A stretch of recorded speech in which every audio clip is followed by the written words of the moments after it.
Getting a black screen error in Call of Duty, here's how to fix it step by step. First, restart your PC or console to rule out temporary glitches. Second, make sure your graphics drivers are fully updated. On PC, update via NVIDIA GeForce Experience or AMD Adrenalin.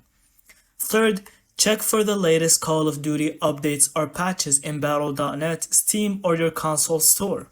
Fourth, if you're on PC, go to your Call of Duty folder and delete the config files. The game will rebuild them fresh when restarted. Fifth, run the game as administrator and disable any unnecessary background apps, especially overlays like Discord or GeForce Overlay. Sixth, verify the game files. On Steam or Battle.net, use the verify/scan feature to repair corrupted files.